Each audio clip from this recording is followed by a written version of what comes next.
here with us. George Whitfield here. Field of 12 After Dark with my man Michael Felder, Matt Hayes. We're going to roll with you here for the next hour. A lot of big knockouts, a lot of big escapes. It's all setting up for the crescendo of this whole season series we call college football. Fellas, how you guys doing? What a day. What a day, man. And it's coming down to the wire right now in LA. Yeah, coming out to the wire in LA, as you mentioned, Hayes. And here's the reality: like, if you can't do it in 60 minutes, I guess you're gonna have to take some extra time, and we'll see what happens because they got about 2 minutes to go as we start the show. That's right. For those of you joining us, welcome. Whether it's a fellas night in or ladies night out, senior citizen homes, we're glad you're rolling with us. Field of 12 After Dark.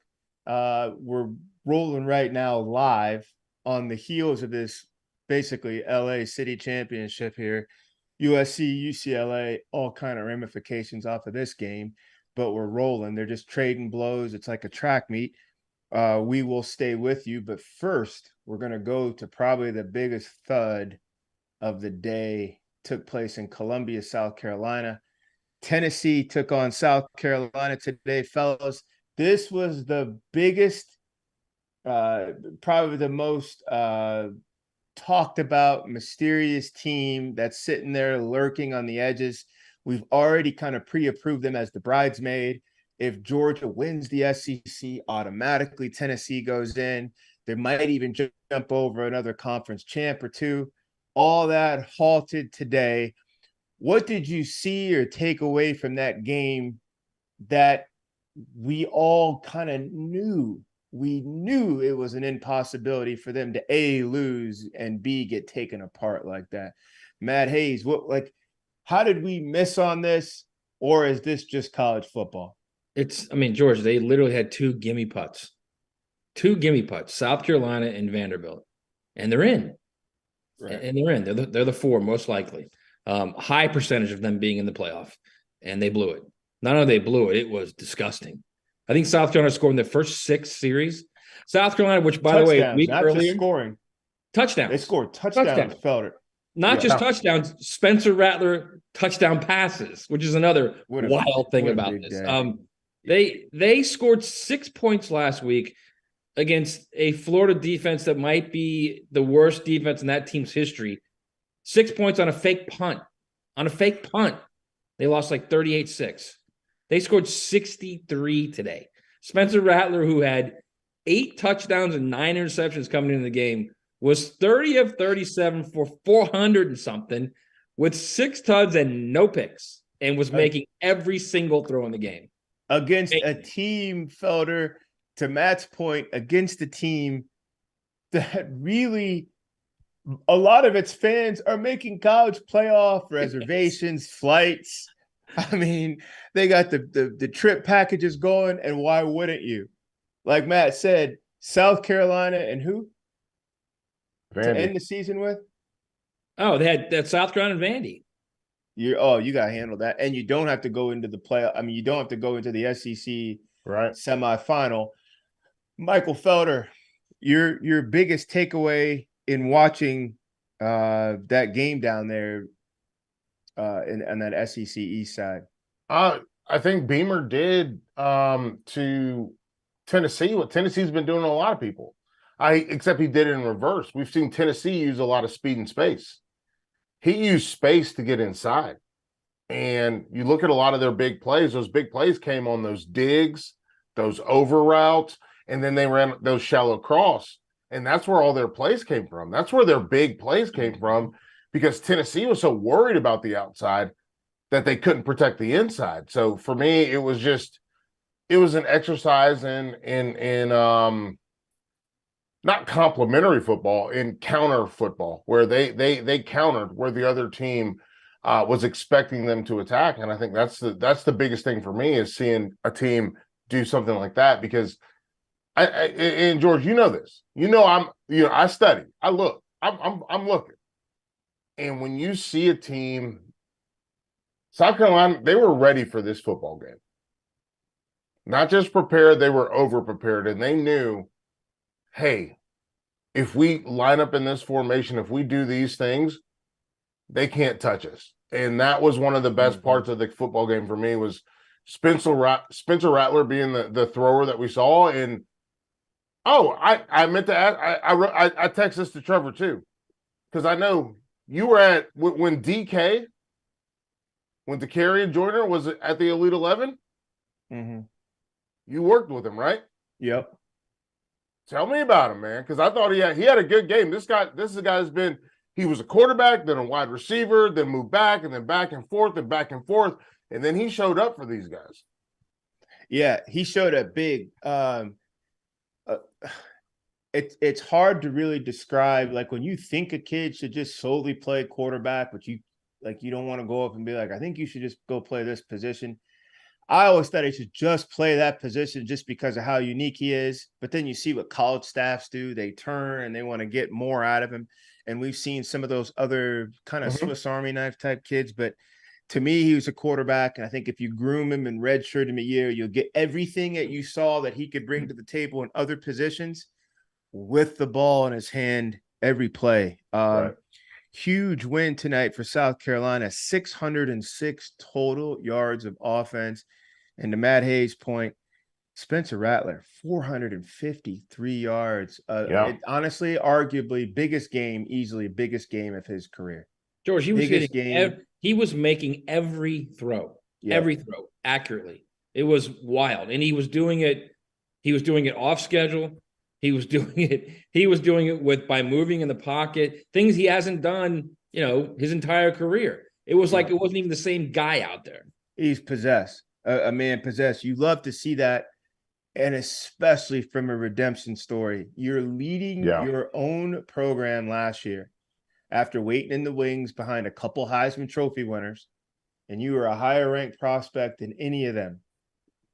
You're 6-0. Although all barroom brawls and your own student section is calling for your replacement. Yep. And we're undefeated. So stepped up, he stepped to the side, owned it like a man, tough. Now, 20 years old, I'm talented and we're winning and you're calling for somebody else. Found some new space. Granted, he had to go 1,500 miles east to do it.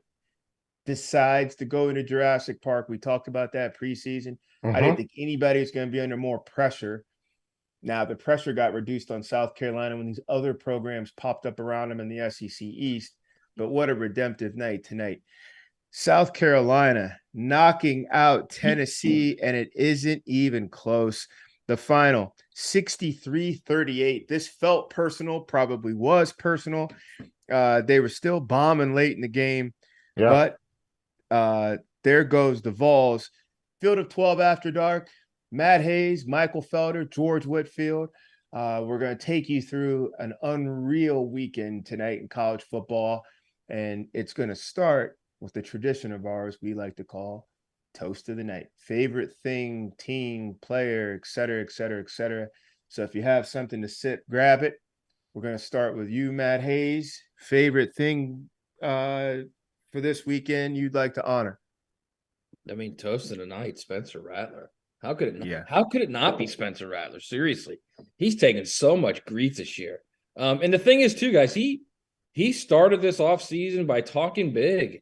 He took a couple shots at Lincoln Riley, took a couple shots at the Oklahoma fans and their program. Talked about a huge season at South Carolina, and he finally felt like he had coaches that respected him and had his back. And he comes out in the first 10 games of the season and literally does nothing. I mean, looks like a very average quarterback.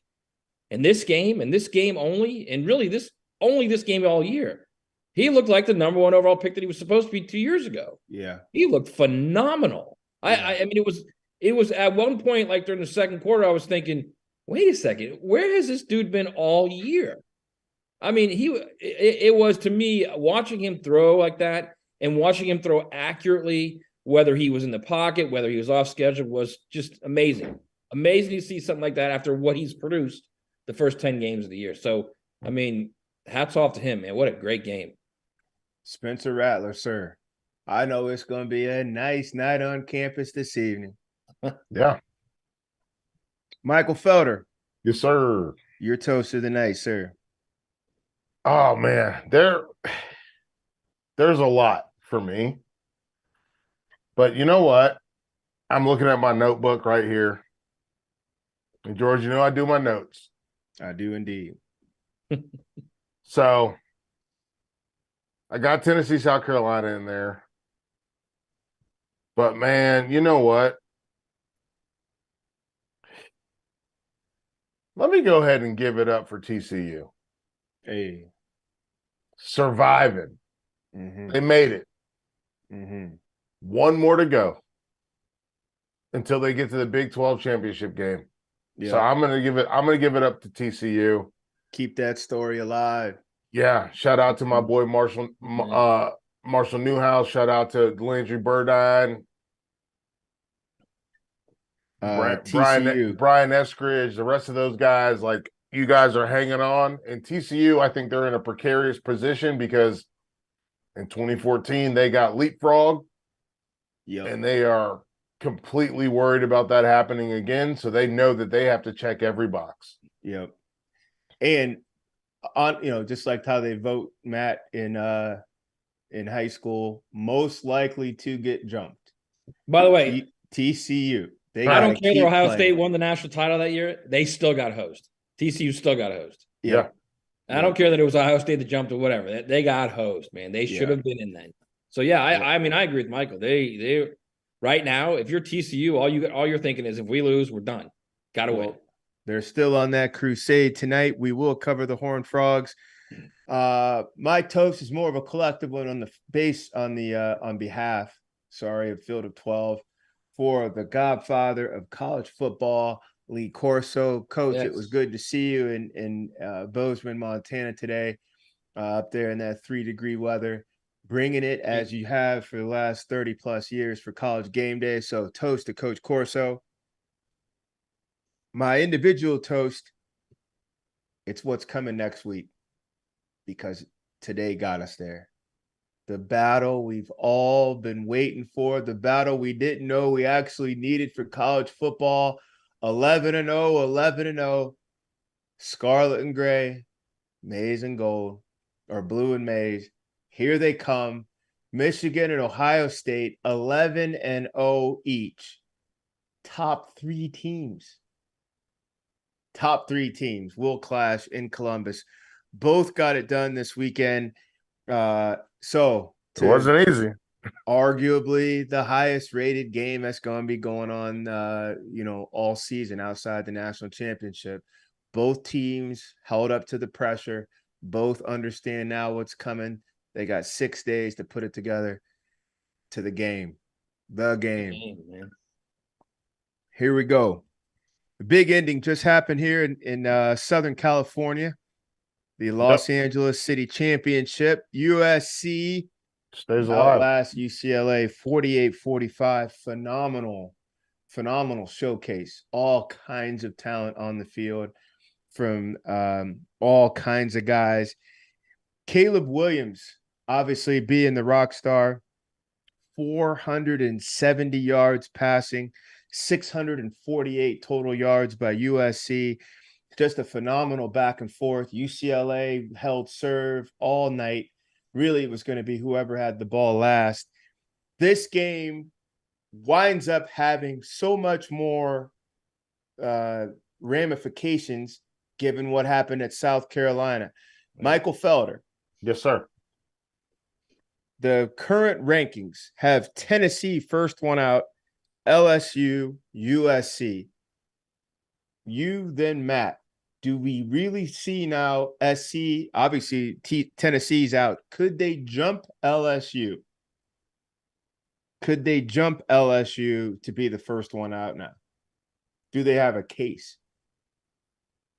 You asking me? You asking Matt? You. I mean, yeah, they got a case, especially if they win their conference championship. Because let's not forget that LSU they're still going to have to play Georgia.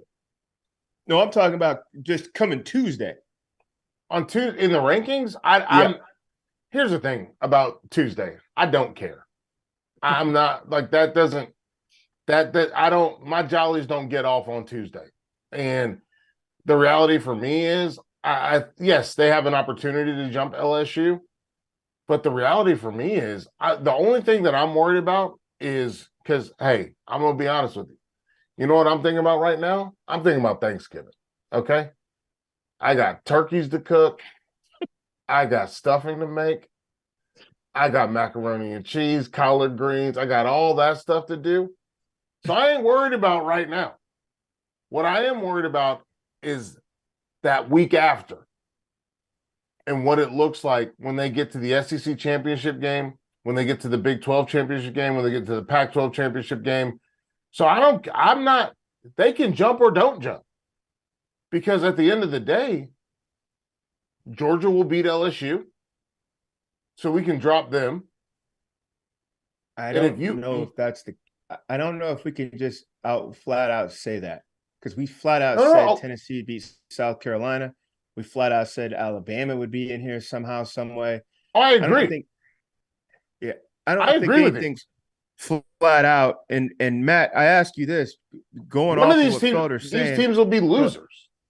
So we're going to have some losers in front of them. And if USC keeps winning, they're going to move up.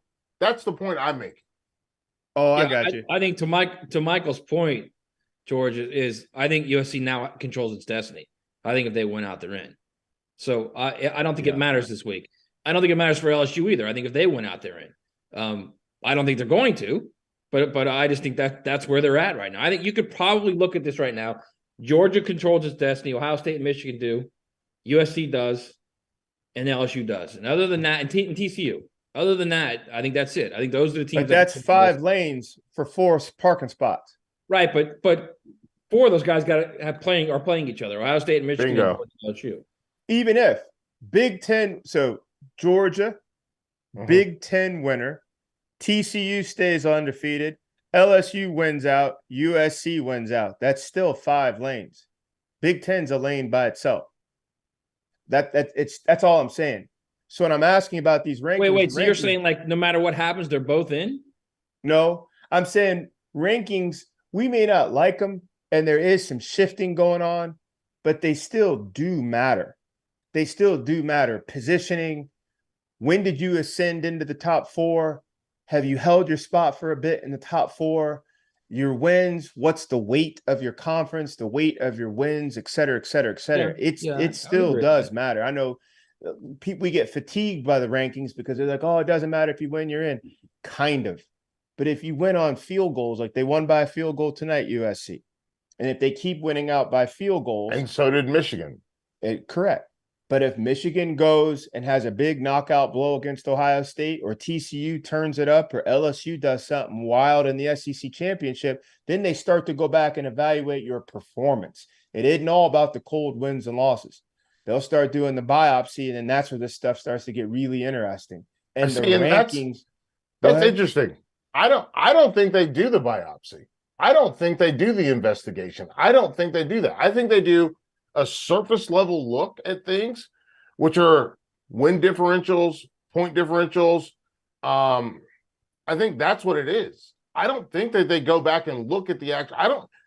I guess let me ask you this, and Matt, you probably know this better than any of us. Do you think they go back and rewatch all their games?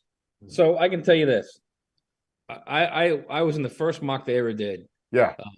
They have the media come in. They did a mock. In the year we mocked, that first one was 2008. Think about that year. Yeah. With Texas, Oklahoma, and Texas Tech all with 1 loss in the South, where the BCS not only had to decide who won the South to get them to the division, but it also decided the 2 teams. So right. And it chose Oklahoma. And I'm telling you right now, we had 12 people in that room. Some smart people. Everybody knew football. Everybody knew what was going on. And I'm telling you guys, you would have been shocked. You would have been shocked that people in that room were saying, it doesn't matter that Texas won by 10. Oklahoma looked better in the last 5 games of the season. And I'm sitting there thinking to myself, they have the same record. They play in the same conference. They play the same teams. Same teams. They beat them by 10 in a game that really wasn't that close. And there were people who were just adamant that Oklahoma was the better team. Go. And you know what the vote ended up being? Oklahoma. Right. So it's, to Michael's point, and I agree with him, it is a beauty pageant, man. If you score a lot of points and you look good doing it, they're going to love you. They don't go that. Let me ask you both. I don't think they go that deep. I really don't.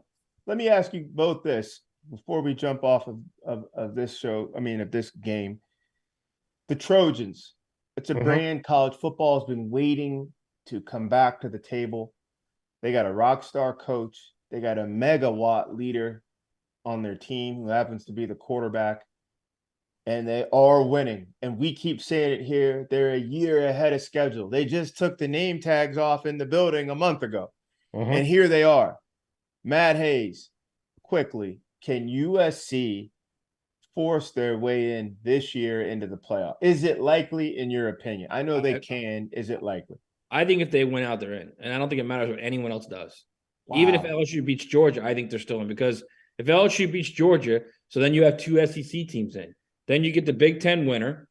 And well, then that means TCU. Wait, so they may not. They may not actually, because if TCU wins out, so USC may not control their own destiny, actually. So if TCU wins out, that's going to be the argument. They're in. Yeah. You're not going to put – I mean, look, I don't agree with this logic, but I'm telling you that's what they're going to think. You're not going to put a one-loss USC in over an unbeaten TCU. They're not going to do that. They just will not do that. I thought you just said they do. I know. Pageant. And after I reassessed, George, I forgot about TCU. I don't think USC controls its destiny because so let me LSU, ask you. Something funky could happen with LSU, so you never know. So let me ask you, and then let me ask Felder. TCU wins out. USC wins out. Trojans carry a one loss.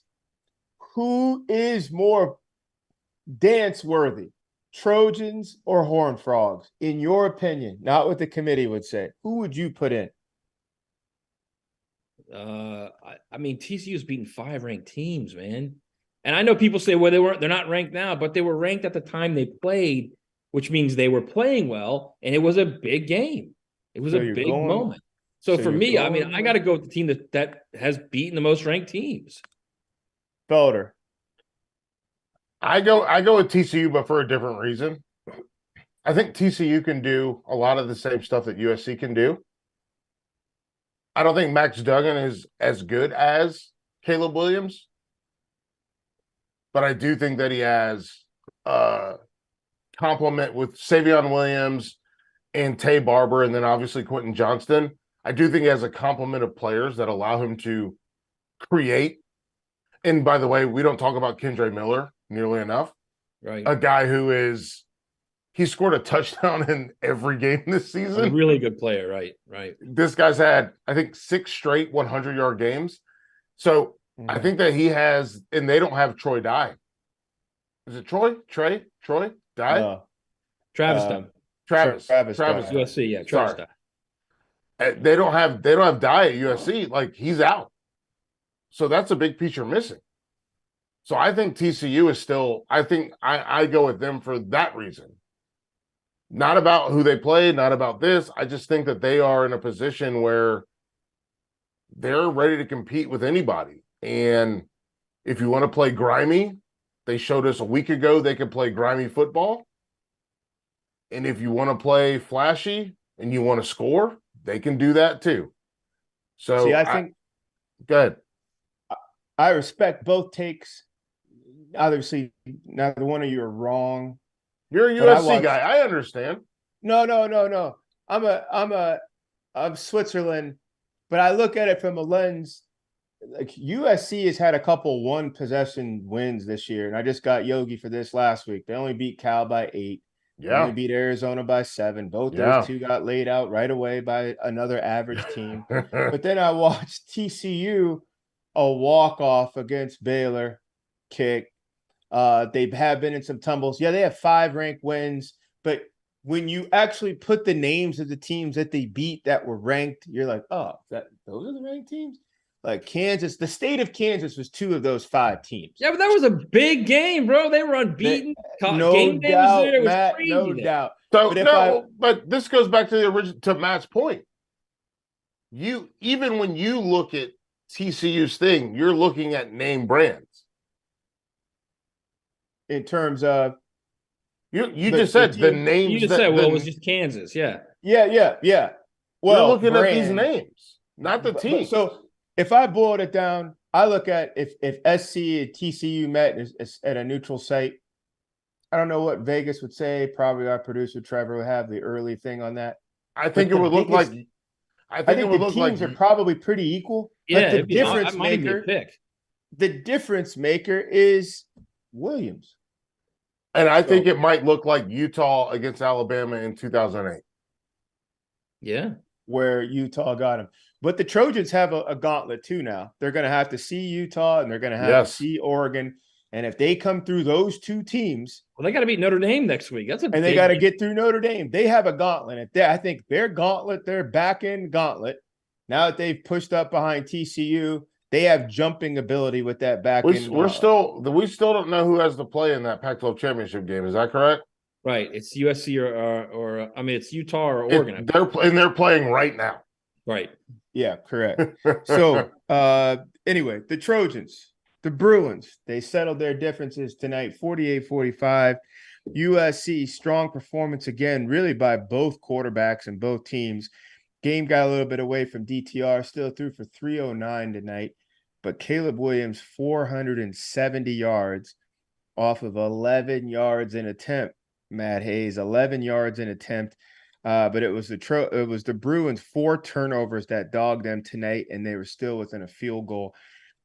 Given the conversation going back and forth between the Trojans and TCU, fellas, we might as well go ahead and look at that now.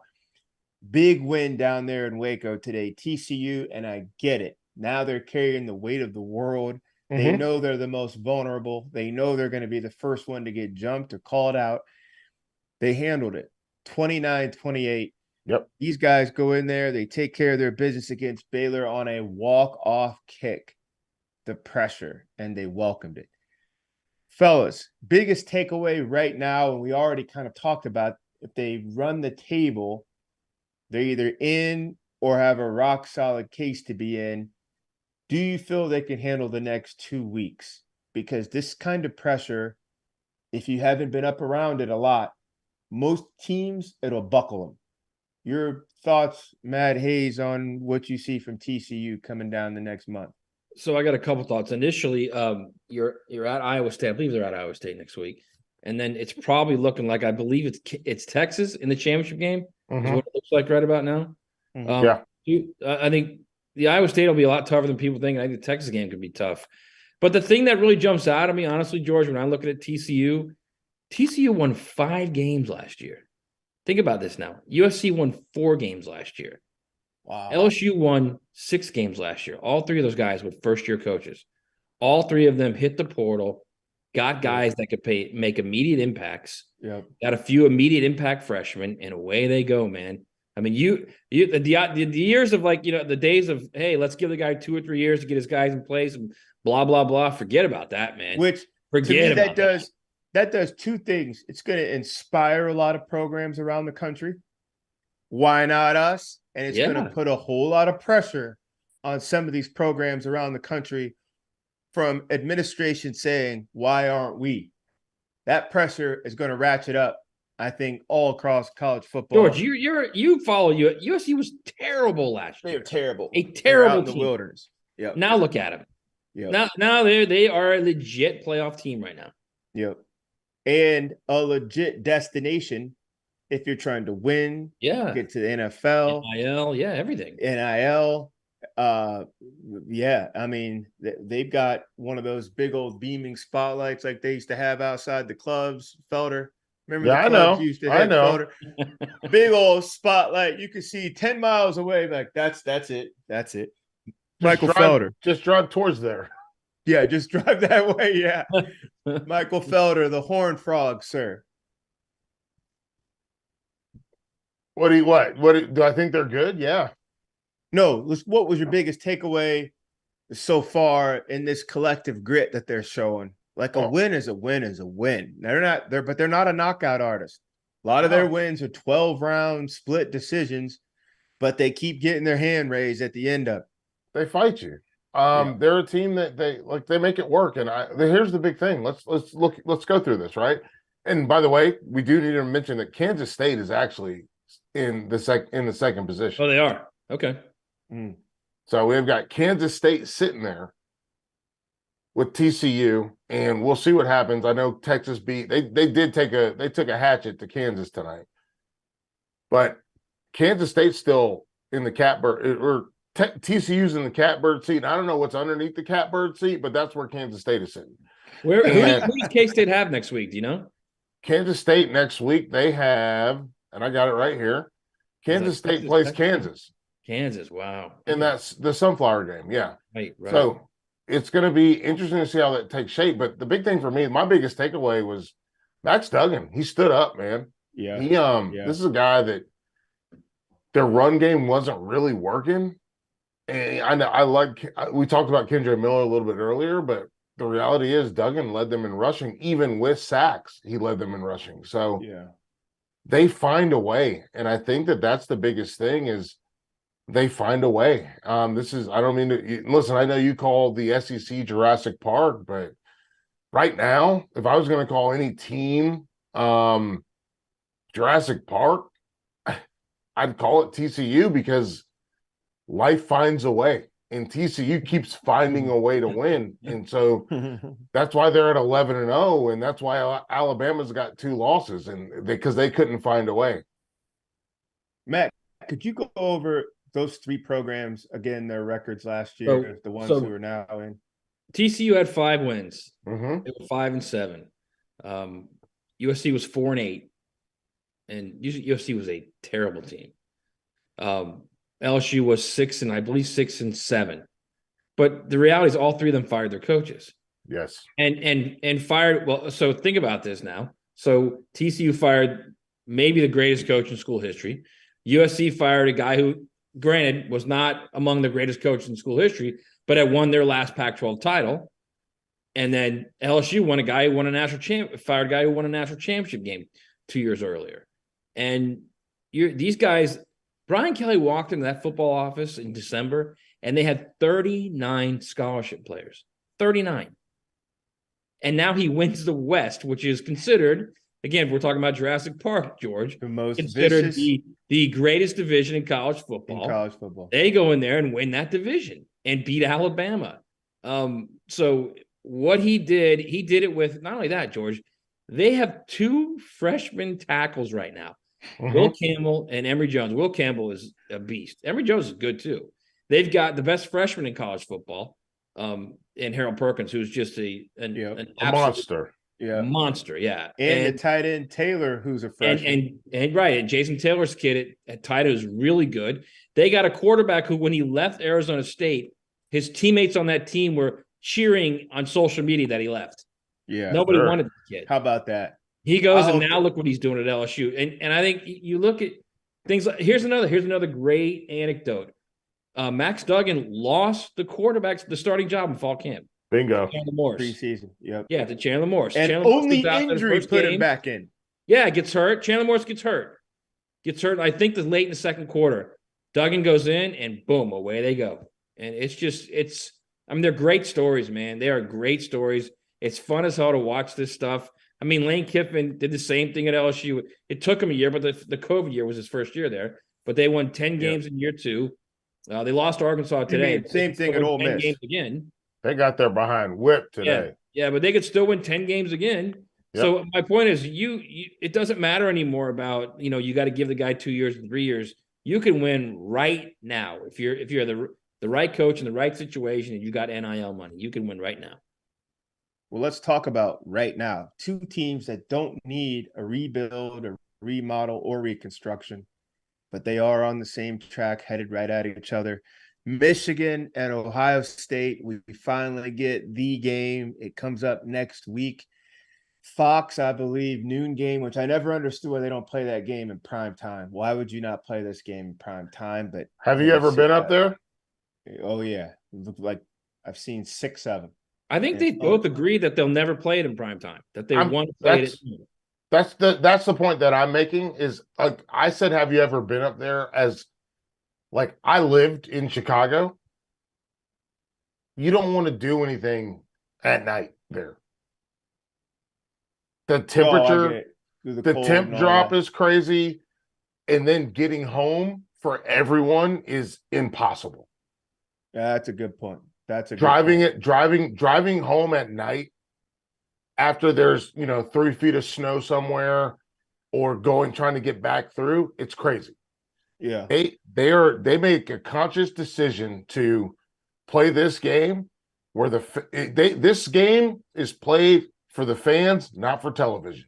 But growing up 2 hours north of Ohio State, I've never heard weather being a part of that. I just know they hold traditions, and then sometimes they let a tradition go and then they adjust it. And it's not so much about anything else, but anything in American sports society that we deem big time is put in prime time, so all of America presumably can sit down, relax, and watch the. Can you imagine the Super Bowl being played? What about the Red River Shootout? I don't think that's a national thing at all. I don't think anybody in New York watches that. I don't think anybody in California. I don't think. You think people in California and New York watch the Ohio State and Michigan? 100%. The ratings say as much. Ratings say as much. They will catch an average NFL game next week. The numbers. To be fair, that's because they're in the top 4. But it's every year. It's an every year thing. Auburn and Alabama. Regional. Ohio State and Michigan it's your biggest national. I like this. I love that you're setting down lines, and I love that. And Trevor's going to clip this out, and it's going to be a thing where you say that Auburn and Alabama is regional, and that the Red River Shootout is regional. USC Notre Dame. It's national because Notre Dame, like, obviously they're not even in the same region. So, but some schools have a global brand, and that's no slight to them. You think most of college football is regional? Most of college football is regional, but I think college football is a regional sport that's trying to push itself national. The game is a national. But the numbers say so. That's just not me cheering for the game. The numbers will bear as much. But let's walk through this. What did you think about what about when Miami and Florida State were really good? Had national championship implications, but I don't know if it's ringing a whole bunch of stuff west of the Rockies. Okay. So USC and UCLA is, but Florida State and Miami isn't. USC, UCLA, you said it is. I don't know. You said USC and UCLA is, and I'm saying no. I said Michigan, Ohio State are. But he asked me USC, Notre Dame. USC, Notre Dame. Sure, I'll give you that. Yeah, 100%. Notre Dame doing anything is national just because of who they are and their national NBC and all that. Yeah, but I don't think you can use time as Texas and Oklahoma play at noon because they got a bunch of drunk idiots that they don't want to have running around at nighttime. Florida and Georgia play at 3:30 every year because they don't want the drunk idiots to hurt people. So I don't think it means it's not a national game. I think it just means they're trying to be safe. I get the technical elements. I get the safety stuff. I get the let's get everybody home safe stuff. I'm just simply saying the biggest games, the World Series, the Super Bowl, heavyweight fights, they're all in prime time. Yeah. They're all in prime time. Today, Michigan had a big scare, weathered the storm. They get past a game Illinois team, 19-17 today. They really got pushed and they got stressed in all kind of ways that they haven't seen. But at the end of the day, end of the fight, their hand goes up. And Ohio State, same thing. I mean, the scoreboard's going to look like they won by 2 touchdowns. Really, though, that last touchdown came with 8 seconds left as Tagovailoa is trying to make a throw out of his own 2-yard line, gets hit, ball flies up, and defensive end catches it in the end zone. And they tack on a last second touchdown. Both teams got stressed and pressed, both overcome, both have now put themselves in position for a championship run. Both now led by heavyweight coaches. The recruiting's comparable, although Ohio State does have the edge. Resources, the history, the legacy, and really Michigan now is on equal footing. In the last 24 months, the Wolverines have built themselves and paced themselves and matured themselves into equal footing. We now have that game. Which performance was more compelling to you?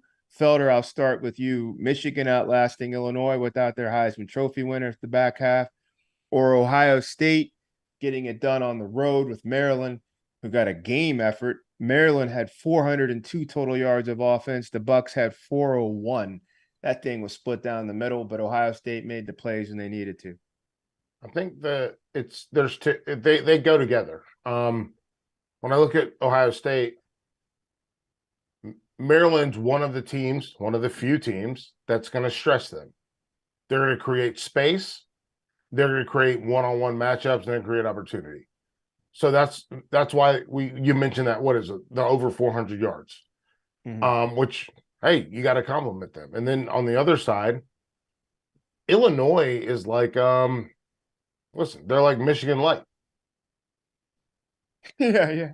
They you know what I'm saying? Like they're like, we would love for this game to be 17-14, which is basically what it was. Right. We like this. Blake Corum going down was tough. And we'll see, if he's able to come back. We'll see when he's able to come back. But I don't know, like just watching Michigan's passing game and the wide receivers just not helping the quarterback and the quarterback not helping the wide receivers. That to me, in a game with a team that can score, that's a problem. Right. I think I learned more about them in this game than I learned more about Ohio State. And I'll tell you what, that Hayden kid coming on strong for Ohio State. Third quasi fourth string tailback, Matt Hayes, who can plug and go. I heard Joel Klatt, Matt. He said this earlier this week. Ohio State has more gears and a higher ceiling, but Michigan has a higher floor.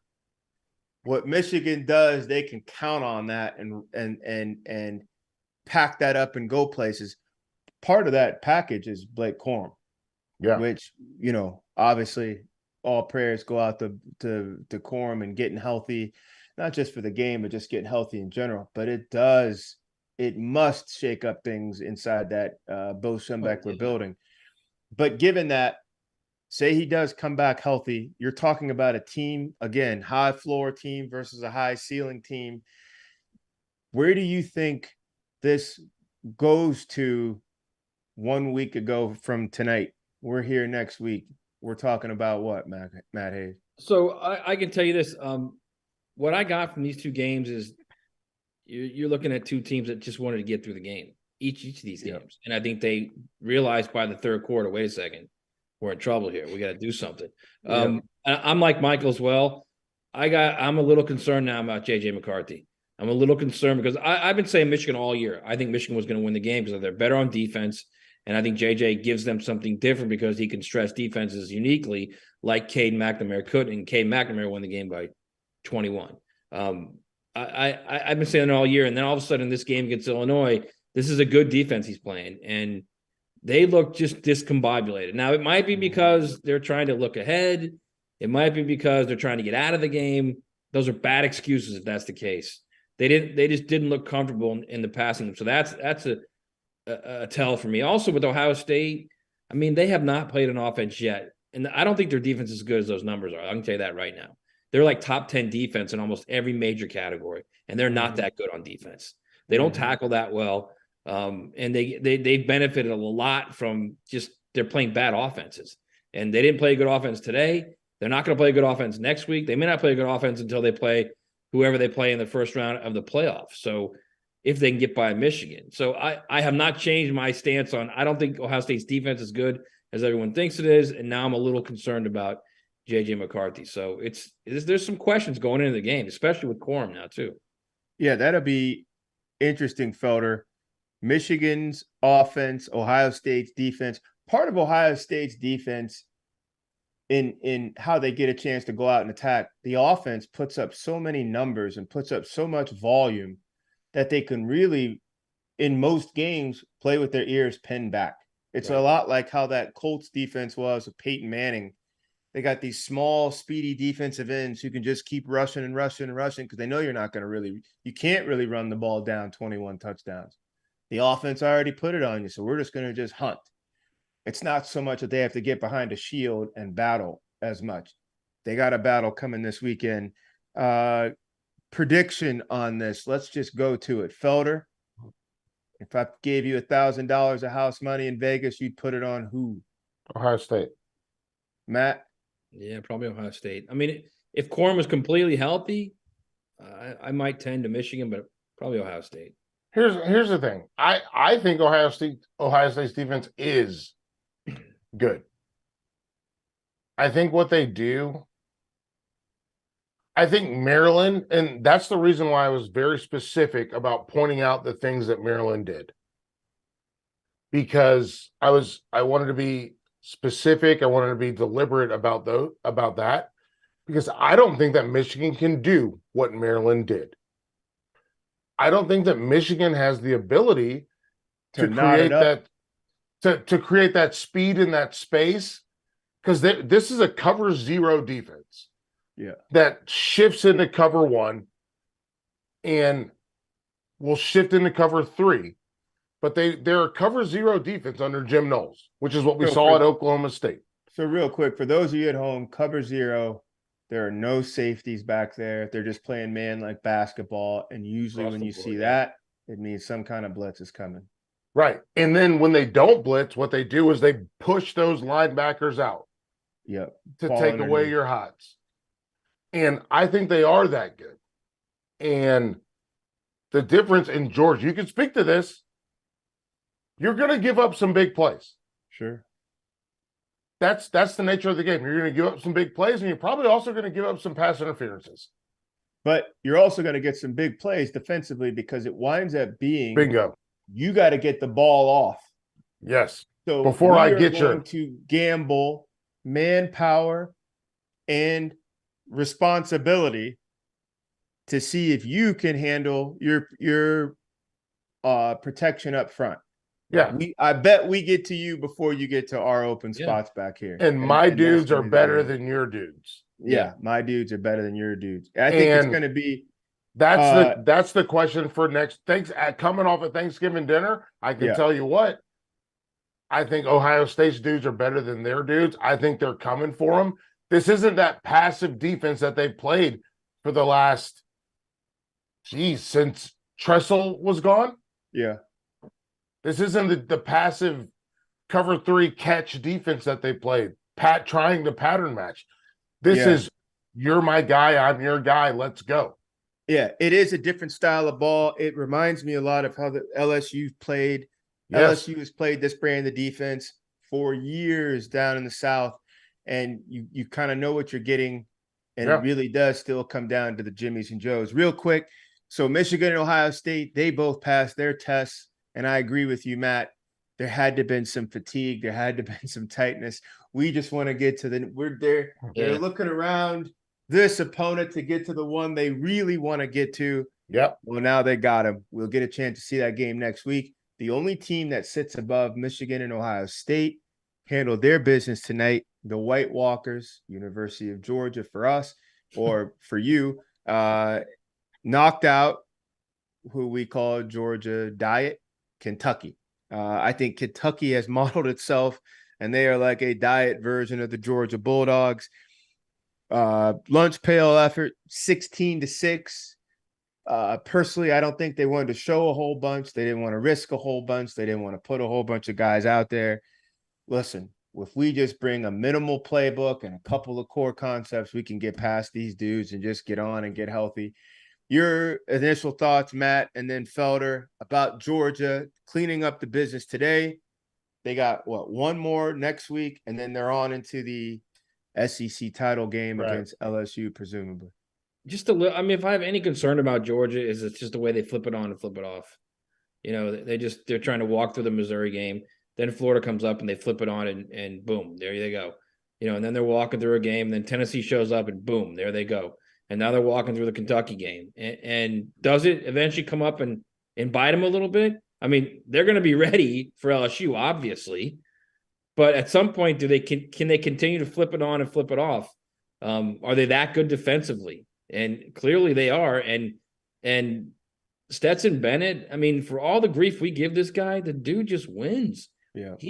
And not only that, in big games, he gets it done, man. He's a guy that in big games, his accuracy goes way up in big games. He's like over 70% against ranked teams. So it's fun to watch him play defensively. Michael was talking about Ohio State and how they're cover zero base. Georgia's literally just shell. They're going to play too high, and they're going to get pressure with 4 or 5. And guess what? You got to beat them. And you can't. It can't. It's just it's a tough pull. Felder, I'm going to just assume watch me. I'm going to assume you gave us some brilliant insight on Georgia and where you think they will be, because we got something special for you and the folks back at home. We saved a special this last 9th inning of the show for college football free agency. And Felder, we're going to start with you.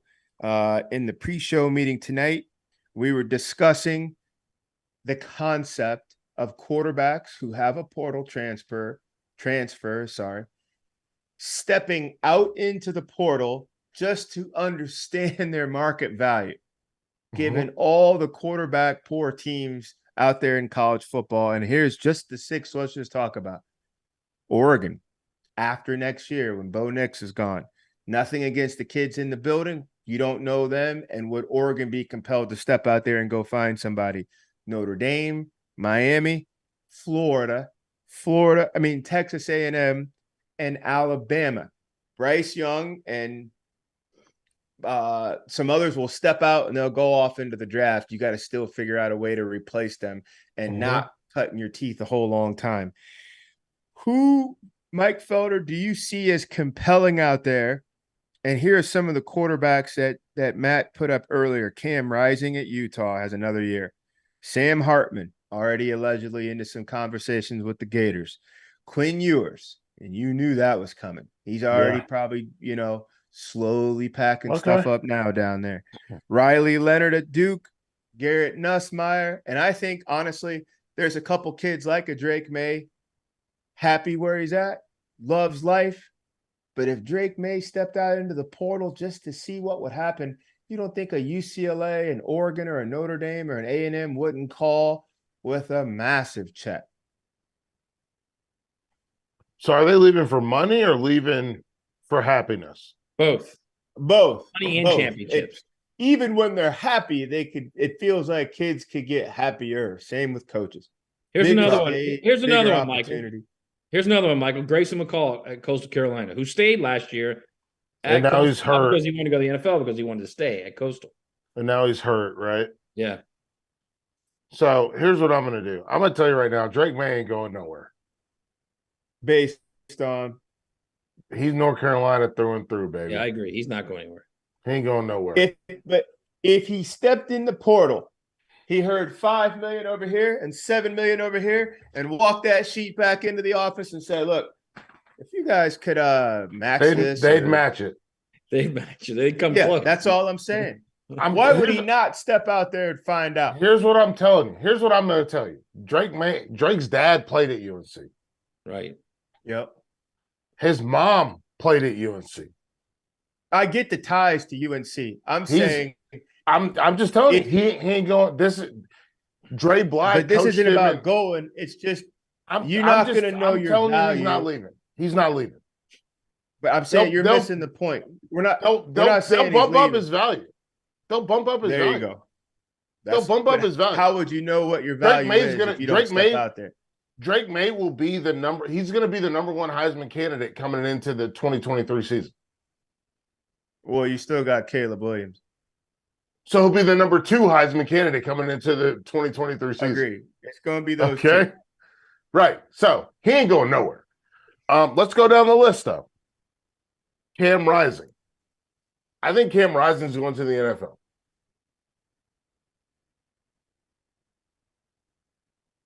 Sam Hartman. Hold on a second. Cam Rising. Cam's going to the NFL to be what, a 3rd or 4th round pick? Yeah. Why would you do that in this quarterback heavy class? To be a day 2 pick? Yeah.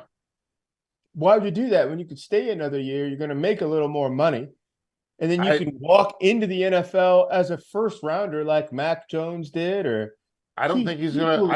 I don't think there. Do you guys think there's what can? You know what, George? You're the expert. What can he do to make himself a first round pick? go get in a stage that asks him to do different More things that Utah has done, maybe come into the Big Ten, maybe come into the SEC.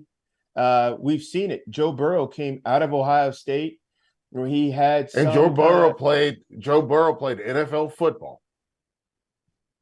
What are you talking about? Play NFL football where he wasn't looking to the sidelines for questions, and he was making the adjustments, calling the plays, doing all that stuff. Yeah, and no question.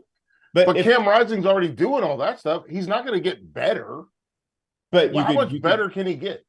If Cam Rising went to Florida with that talent, that skill set, Matt Hayes, those receivers, there's all kind of places he could go. And I'm not saying he has to. I'm not saying that he would. But it is interesting when Matt brings up Cam Rising. There are other places to play outside of Utah. If you want to go and brandish your NFL chops, there are some other places you can go and lead the charge. But I think this is the best he's going to get. And you know what the best thing that he can do is get NFL coaching now.